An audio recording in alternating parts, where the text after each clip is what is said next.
All right, here we are with day 31, and I got something really, really important to talk about, is that we're all going to face so many setbacks in this life.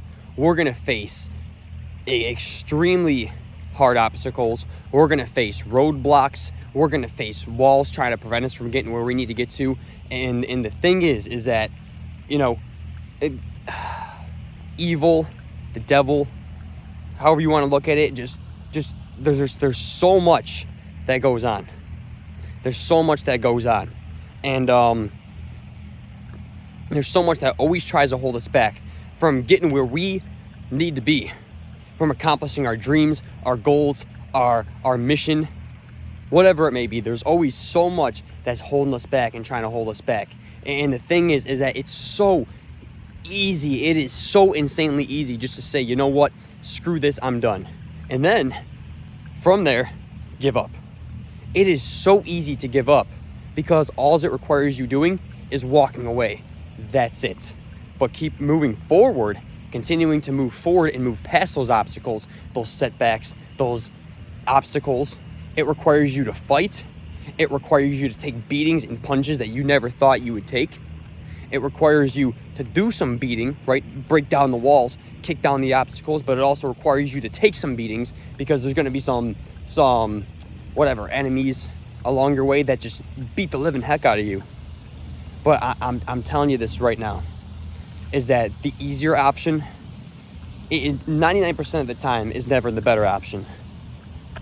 The easier option is never the better option.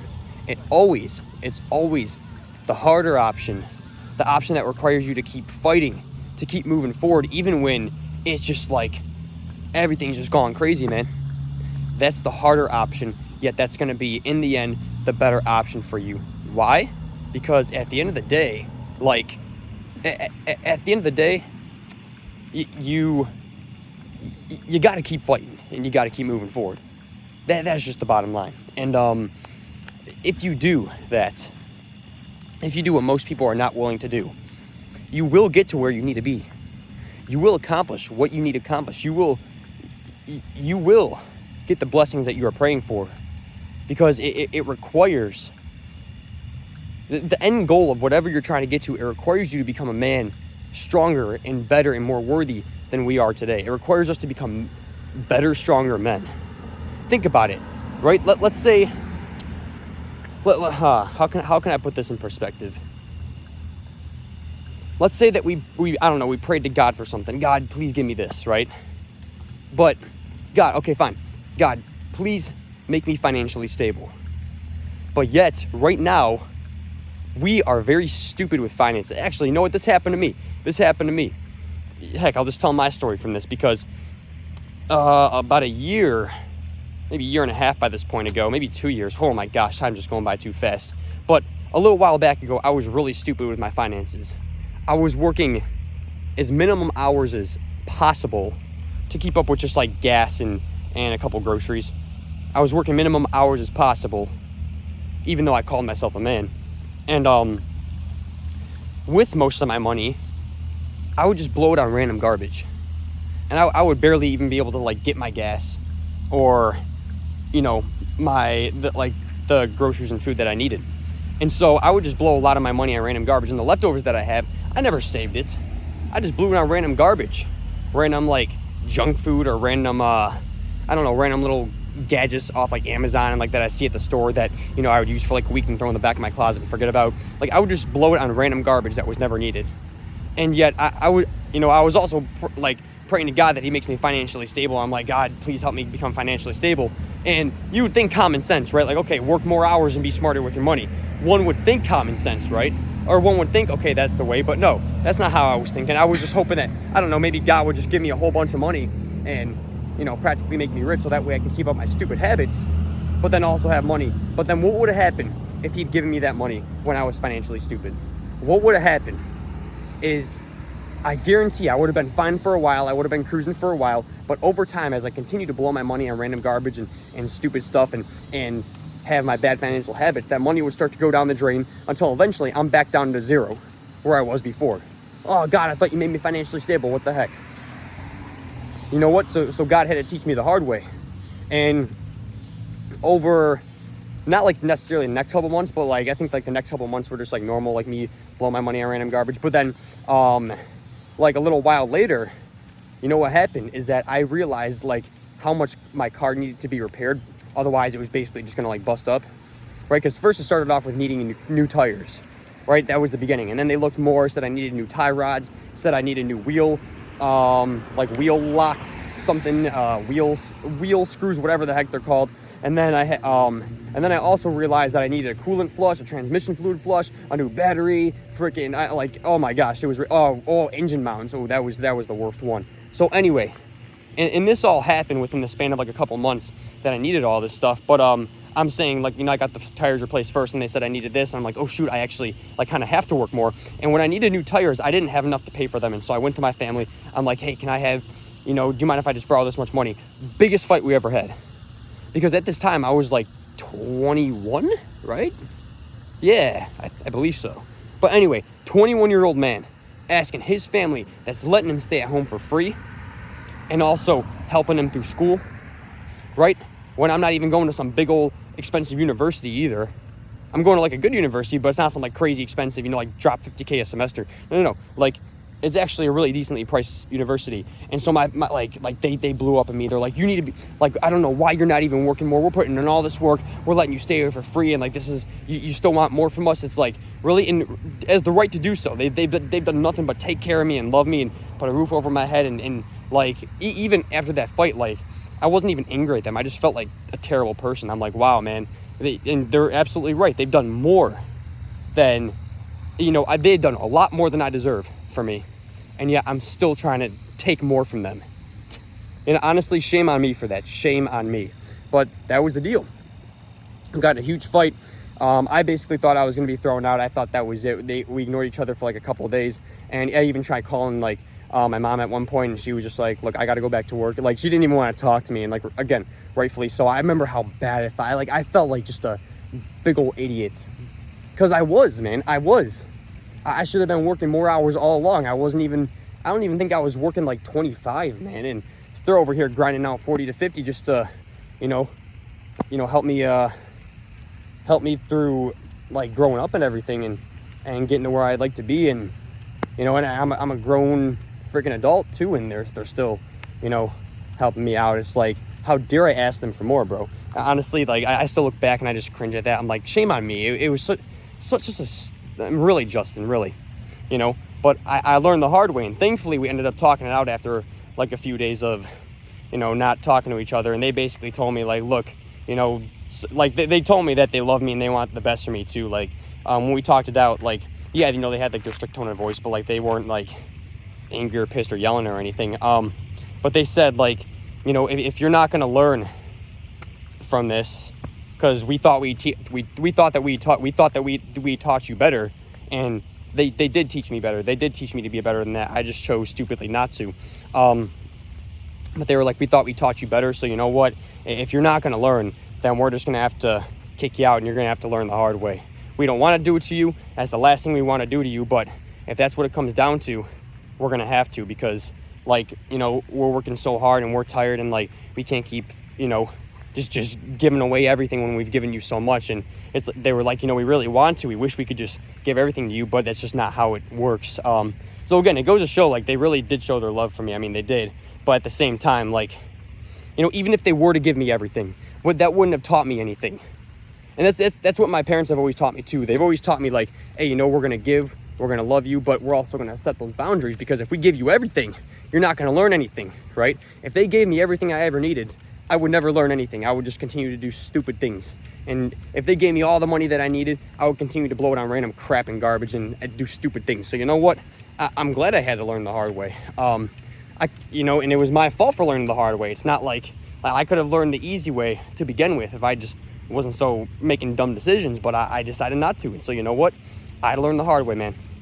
But yeah, from there I was working more hours, and I was saving up a lot, and I've actually built a lot of good financial habits. So what happens if God, right, which he did, he's helped me become financially stable now, or at least more financially stable, right? What happens if he answers the prayer to the version of me that he built into worthy of receiving that blessing.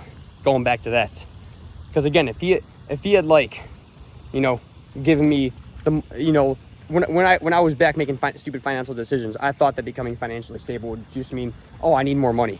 But yeah, I didn't want to work for it, right? But no, it's not just about making more money. It's about being smart with it too. So yeah, God answered my prayer, but he gave the blessing to the version of me that he knew wouldn't screw it up. But if he gave it to the version of me that would have screwed it up, it wouldn't have done anything, right? So the bottom line I was making behind all that is that, hey, there's going to be obstacles, there's going to be roadblocks, there's going to be everything in this life, right? You're going to get punched, you're going to get beat, you're going to get torn to the ground. That's just how life goes. But you know what? If you want to get to the end goal, if you want to accomplish your dreams, your goals, whatever, you're going to have to be willing to take those beatings. You're going to have to be willing to take those beatings. You have to fight. You have to, yes, of course, you have to pray to God to ask for your blessings, but hey, he might require you to go down a hard path, but it's to become the man worthy of receiving that blessing that you're praying for.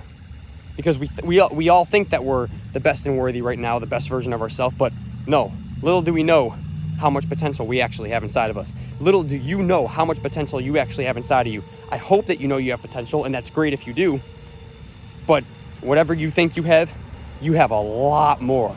I'm telling you that right now. And if you don't think you have potential, you don't believe the lies you're telling yourself. It's not worth believing.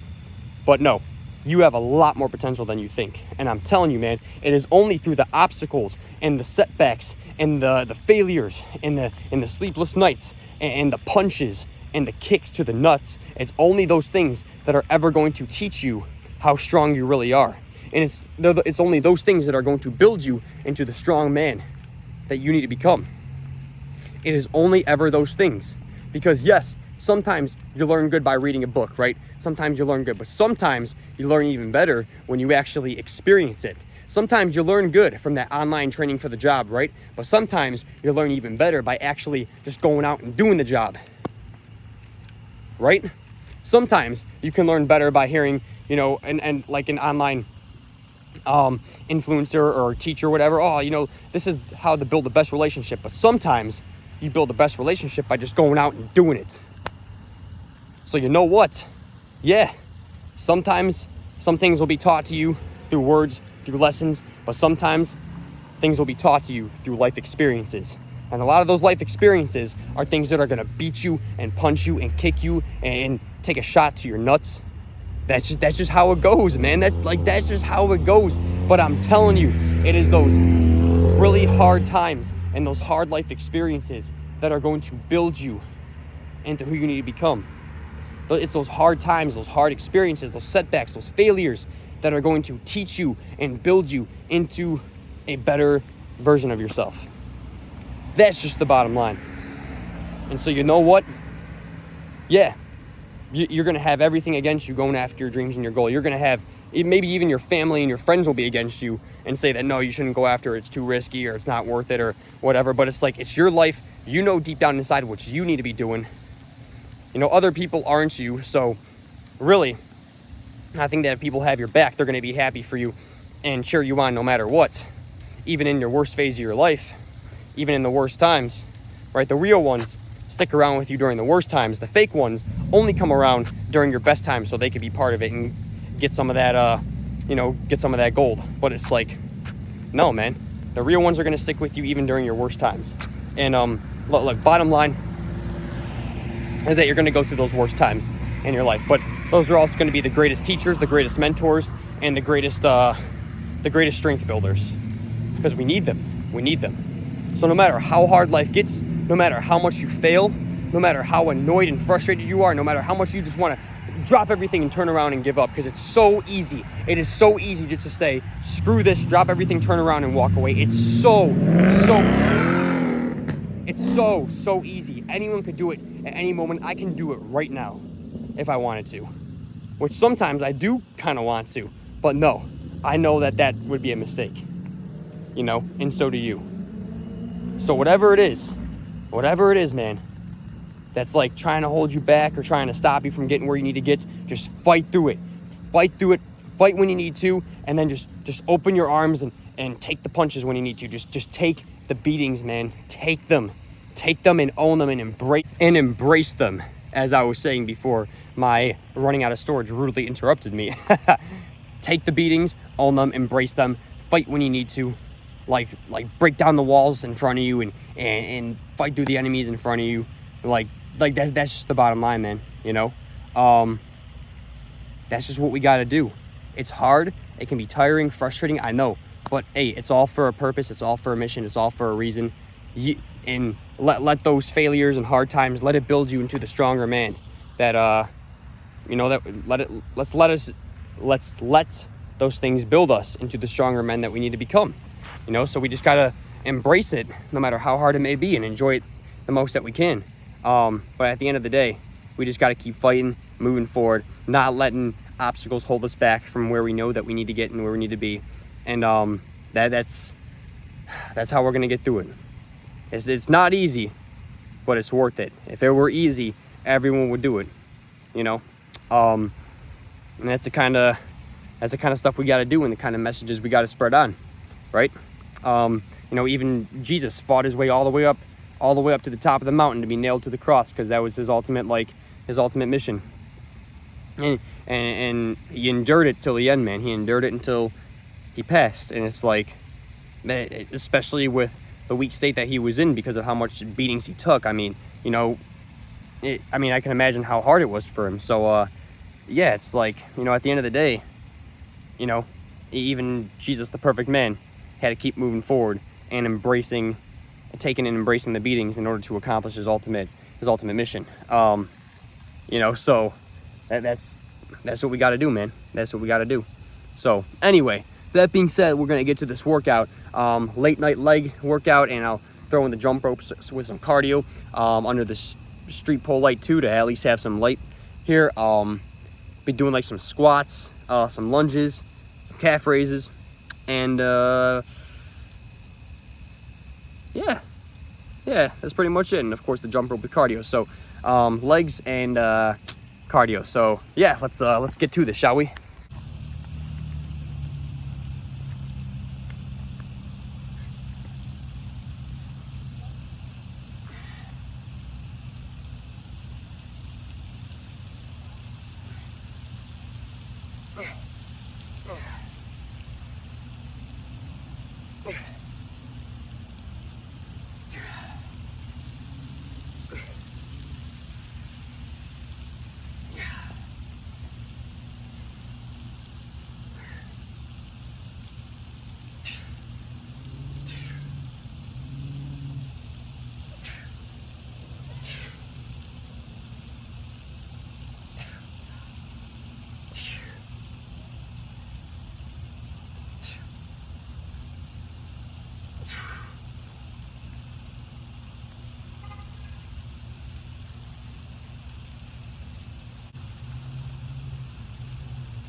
Oh man.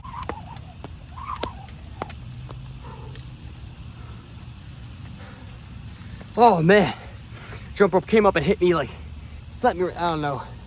Not gonna be able to see anything. Oh man, that was like a stinger. Something to watch out for if you're ever jump roping, or like speed jump roping or anything like that. Because man, that stuff hits you. That stings.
And you know what? Pretty soon here, it's not going to be 65 and beautiful out.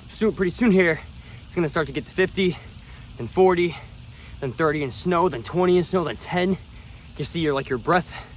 I'm telling you, they're going to remember me saying this very soon, that you're going to be seeing when my first video comes out with like snow and you're like seeing my cold breath. You're going to remember, oh yeah, it felt like yesterday that, you know, Justin was just saying, you know, that it's going to be snowing, you're going to see your breath, going to be cold.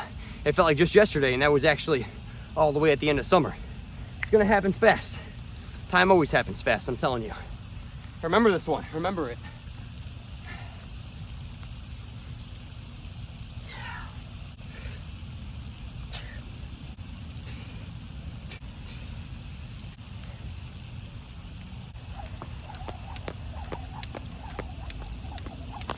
Oh, man.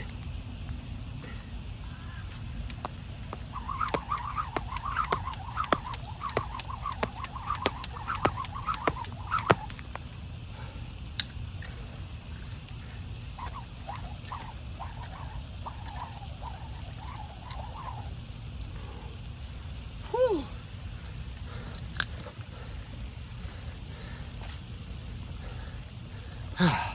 Man, talk about sweating. That's a good cardio workout, I'm telling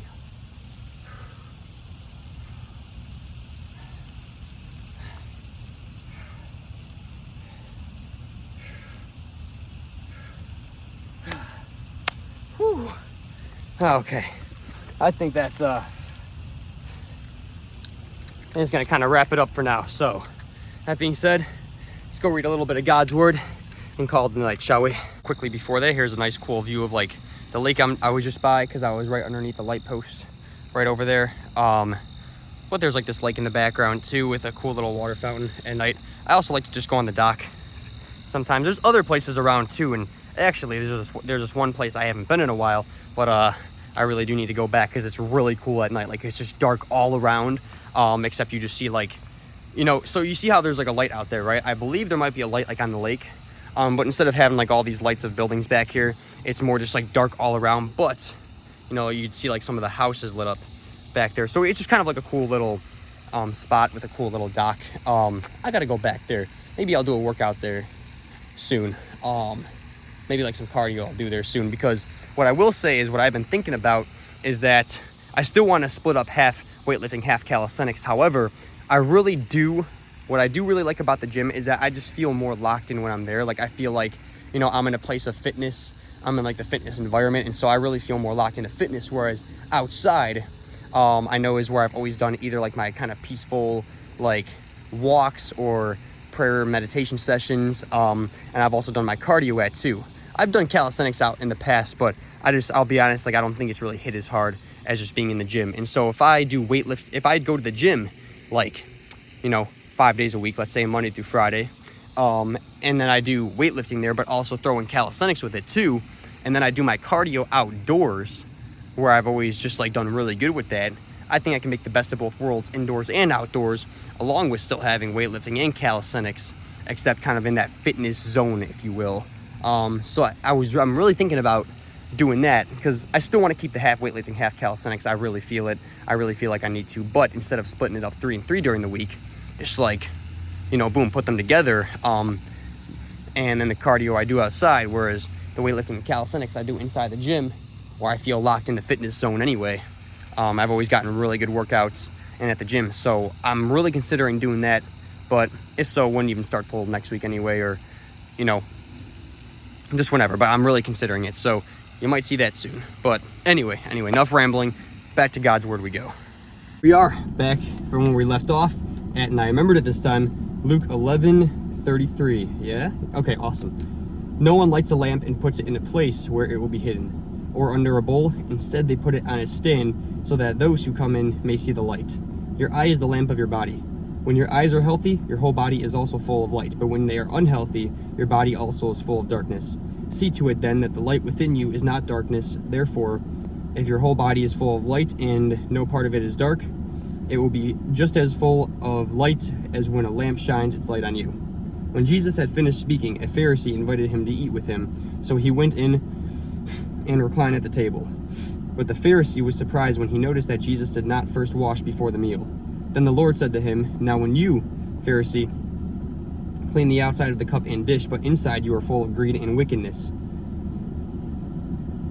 You foolish people, did